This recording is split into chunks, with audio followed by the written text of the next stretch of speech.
At 05:46 a.m., on February 9, 1944, a thin veil of frost clung to the airstrip at Anzio, Italy. The night's damp chill had seeped into every rivet and joint of the olive-drab trucks parked along the edge of the 57th Ordnance Company's repair yard. In the half-light, a man named Sergeant Walter Walt Kearns wiped his hands on a rag so soaked with oil that it left darker stains than it removed. Around him, engines sputtered awake like exhausted beasts, the sound echoing across the broken concrete in weary rhythm with the distant rumble of artillery. Kearns was not a pilot.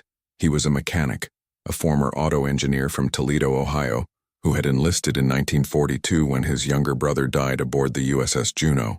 His job was to keep trucks, half-tracks, and jeeps moving under conditions that could barely be called mechanical sanity. In the mud and chaos of Anzio, everything broke. Brakes failed, transmissions seized, fuel lines cracked. The front was starved not for courage but for functioning transport. Soldiers were dying because supplies, ammunition, and stretchers weren't arriving in time. To most officers, the situation was an unfortunate inevitability of war. To Kearns, it was an engineering failure. He had spent the last 3 months studying the same recurring problem. Every M3 half-track operating near the front developed overheating and stalling issues under sustained fire. Reports blamed poor maintenance, driver inexperience, or dust ingress. But Kearns knew the real reason. He'd seen it 100 times. A small misalignment in the carburetor venturi and a chronic flaw in the air intake design. The manual said it was within tolerance. The battlefield said otherwise. The problem was simple on paper, but lethal in the field. When the half-track's radiator clogged with mud or shrapnel fragments, the airflow system drew hot, unfiltered air straight into the carburetor, thick with grit. Within minutes, the engine lost power. In convoys under attack, that meant vehicles immobilized in the open, men scrambling for cover, supplies lost, lives wasted. By January 1944, the company had lost 43 half-tracks in this manner. Each one, Kearns noted, had failed in the exact same way. The choke return mechanism jammed open due to carbon buildup accelerated by dust exposure. It was a design oversight no one had dared to question because it came stamped with the authority of the U.S. Army Ordnance Department. If the manual says it works, his commanding officer had told him. But it didn't. That winter, Kearns began experimenting during the few hours between air raids. He scavenged metal scraps from bombed-out workshops, cut sections of aircraft fuel tubing, and fashioned what he called a dual-breath manifold. It was a crude, improvised bypass system that allowed the half-track's air intake to draw from 2 separate channels, one primary for standard operation, one secondary routed through a mesh oil bath he built out of ration tins and discarded engine filters. It was ugly. It wasn't regulation, and if anyone found out, he could be court-martialed for unauthorized modification of government property. Still, Kearns installed it quietly on one vehicle, a half-track belonging to Lieutenant Henry Doyle, a 24-year-old platoon leader whose unit ran nightly supply routes through the coastal road under German observation. Doyle's vehicle had stalled 3 times in the last 2 weeks, each time under mortar fire. Kearns didn't ask permission. He just told the lieutenant, "She'll breathe better now. Try not to stall her again." The next night, Doyle's convoy came under attack near the Cisterna crossroads. German mortars bracketed the column, forcing most vehicles to stop or reverse in panic. Doyle's half-track, instead of stalling as before, kept moving, even accelerating through the smoke, towing 2 other disabled jeeps behind it. It reached the depot with half the convoy still intact. Doyle thought it was luck. Kearns knew better. Word spread quickly through the maintenance tents. Kearns's contraption became an open secret. Mechanics began copying the modification using whatever materials they could find: mesh wire, oil cans, even helmet liners. Within a week, nearly 30 vehicles in the battalion had the device installed. The results were impossible to ignore. Stalls dropped by more than 80%. Convoy survival rates improved, but the official logs didn't record any of it. To the higher-ups, nothing had changed. The irony was brutal. The Army had spent millions designing standardized filtration systems, yet a few inches of wire mesh and a recycled tin had done what no manual could. The field mechanics called it the ridiculous fix. The brass called it insubordination. When inspectors arrived from Naples in March, the men scrambled to remove the modifications. Regulations prohibited any alteration of engine configuration without authorization from the Ordnance Corps. They worked through the night dismounting the oil bath assemblies before dawn, reinstalling them after the inspectors left. The deception became routine. part of the daily ritual of survival. Kearns didn't care about the paperwork. He cared about the sound of engines that didn't die halfway to the front line. He cared about Doyle's men coming back alive. But he also knew he was playing with fire. One wrong report and he'd be court-martialed for sabotage. Meanwhile, at the front, rumors began circulating among German observers that the American supply columns wouldn't stop burning. Their machine gun crews noted how the U.S. transports seemed immune to heat or sand, able to push through terrain that should have crippled them. Intelligence officers dismissed it as exaggeration, propaganda from nervous troops. They didn't realize they were witnessing the effect of a mechanic's oil can invention. But for Kearns, it wasn't about innovation, it was about guilt. 2 months earlier, he had watched his friend, Corporal Jimmy Larson, die in a stalled half-track during a bombing run. Larson had been his bunkmate, a quiet kid from Sacramento who collected baseball cards and had promised to open a garage back home after the war. His vehicle had choked and stalled on an incline during an evacuation. Kearns had arrived just in time to see it hit by a 250-pound bomb. That image, the silhouette of the vehicle engulfed in fire, had replayed in his mind every night since. The ridiculous method, as it came to be called, was born from that guilt. It wasn't brilliance or defiance. It was grief transformed into engineering. By the end of February, Kearns's idea had spread beyond Anzio. Mechanics from other battalions began visiting under the pretext of parts exchange. They'd leave with scraps of tubing, oil filters, and the rough sketch Kearns had drawn on the back of a C-ration box. No one signed it. No one took credit. But soon the frontline workshops across southern Italy were filled with identical makeshift contraptions. The change was silent, but the results were deafening. The official report still blamed pilot error or engine wear. Yet the survival rates told another story, one the paperwork couldn't explain. The war machine kept moving, powered by 1,000 illegal modifications, each made by hands that had stopped asking for permission, and somewhere among them, Sergeant Walter Kearns kept his head down, his hands black with oil, pretending he'd done nothing at all. On March 12, 1944, the rain returned to Anzio like punishment, the kind that didn't fall.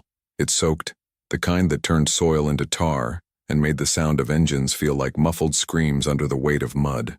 Sergeant Kearns stood ankle-deep in the flooded motor pool, looking at a line of dead vehicles that should have been alive. He'd rebuilt 3 engines the night before. All 3 failed before sunrise. He knew why. The Ordnance Department in Naples had sent out new field improvement kits for the M3 half-tracks, kits designed by engineers who had never seen the Italian mud. The modifications were meant to prevent carburetor icing, but they created a new issue. They rerouted intake flow directly from the engine compartment. That meant the air was hot, dirty, and saturated with oil vapor.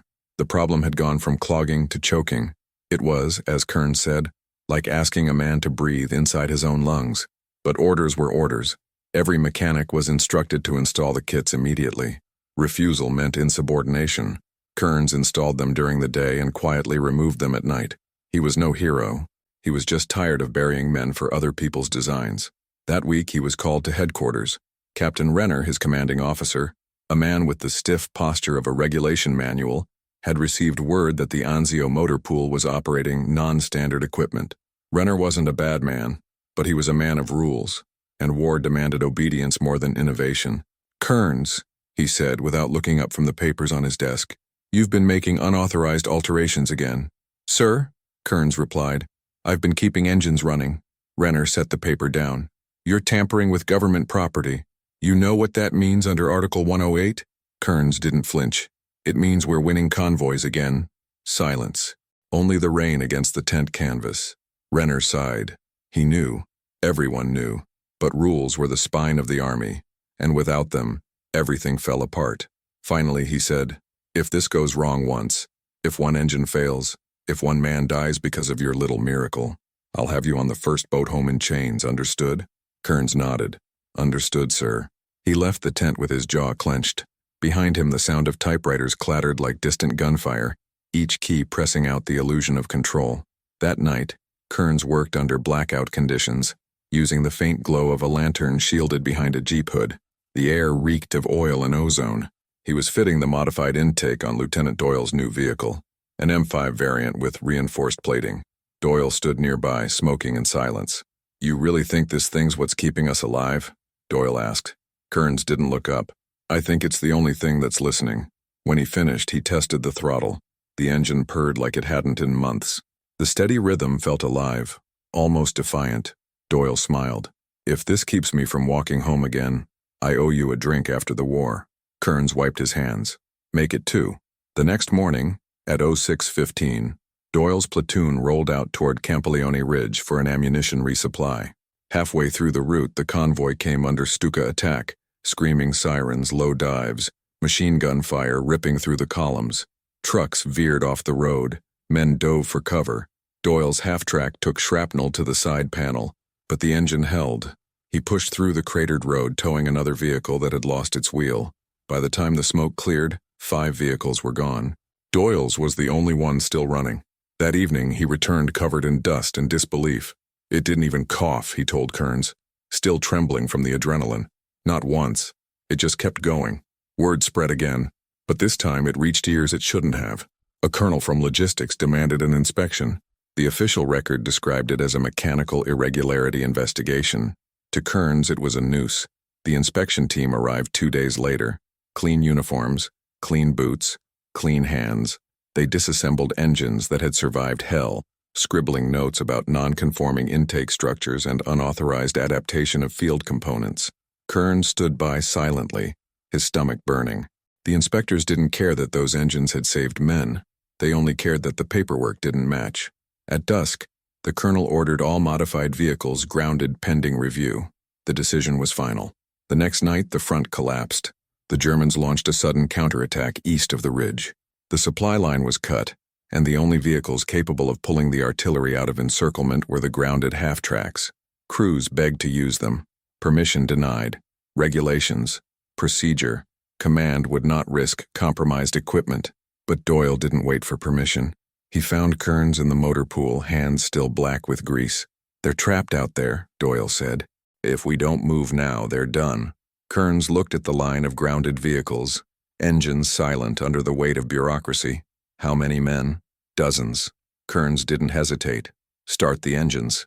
They worked in near darkness, muffling the sound with tarps and sandbags. The air was thick with fear and defiance. Kearns crawled under each vehicle, reconnecting the illegal intakes he'd removed for inspection. His hands trembled, not from fear of dying, but from fear of being discovered. Every bolt he turned was another step into mutiny. By midnight, 6 half-tracks roared to life. The convoy rolled out with lights off, following Doyle's lead through mud and artillery smoke. Kearns rode in the back, listening to the steady hum of engines that refused to die. Somewhere ahead, the front was collapsing. Machine guns flared in the distance like flashes of truth, reminders that rules made in offices rarely survived contact with reality. They reached the ridge under heavy fire. Mortars pounded the ground around them. Kearns jumped down, helping load wounded men onto the vehicles. One of the engines began to sputter. Intake pipe cracked from the impact. He tore off his jacket, wrapped it around the joint, tied it with wire, and shouted over the noise, "Go! Don't stop!" It held. When they finally returned to camp, the vehicles were covered in soot, shrapnel, and blood, but they were running. Every man they'd pulled out of the ridge survived. The next morning, the colonel arrived furious.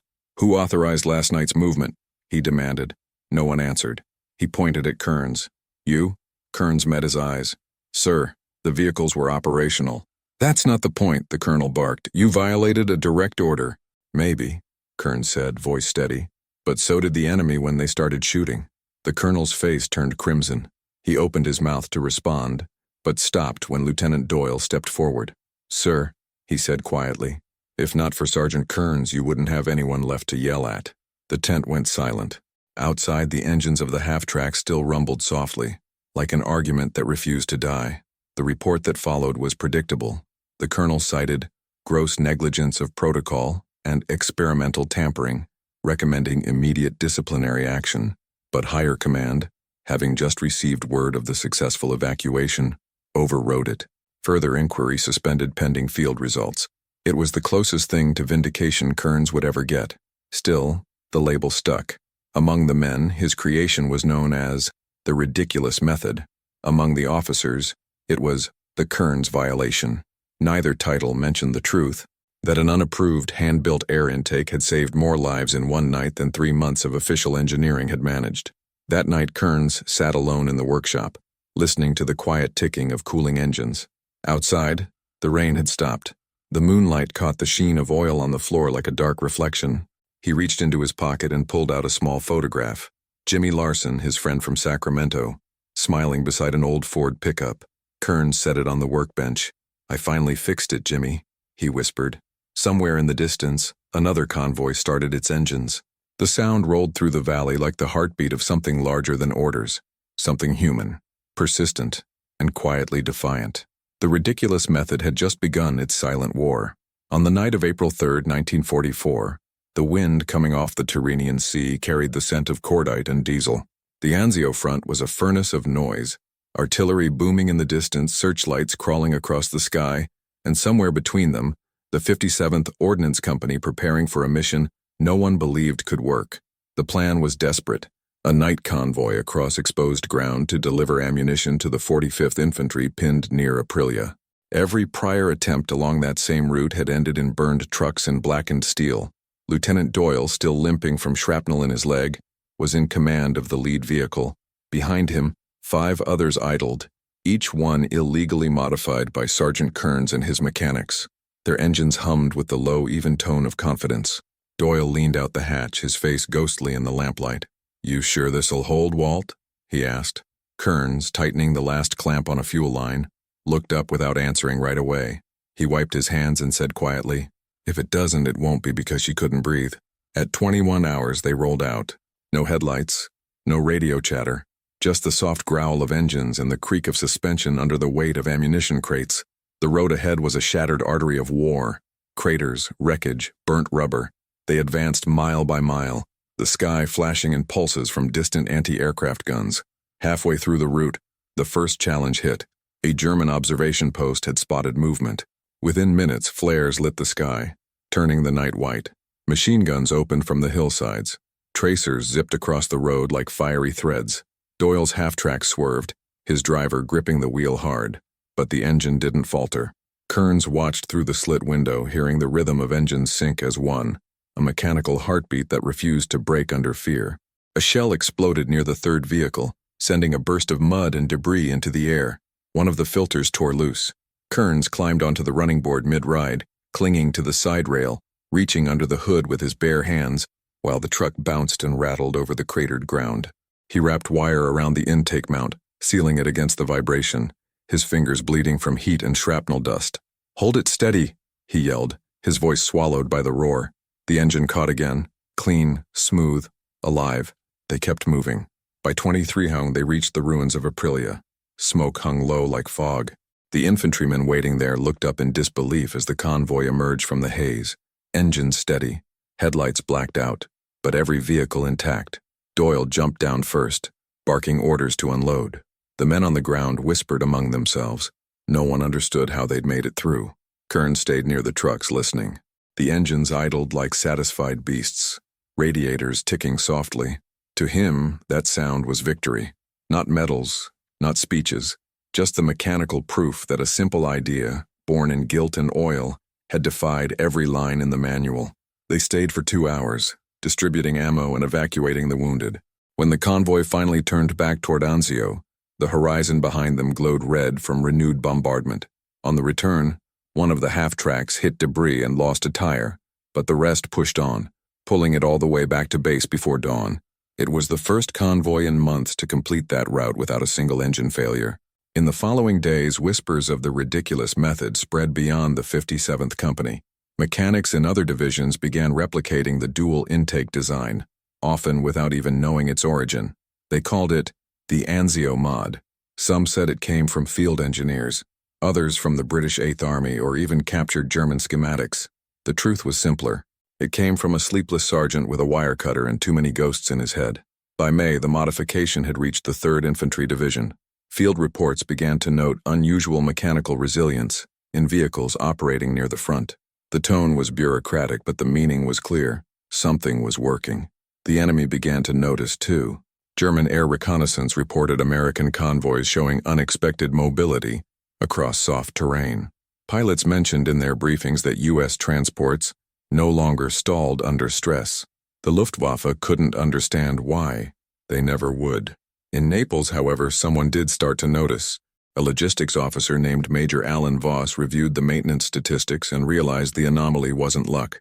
The failure rate for half-tracks equipped in southern Italy had dropped by more than 70% compared to units in North Africa.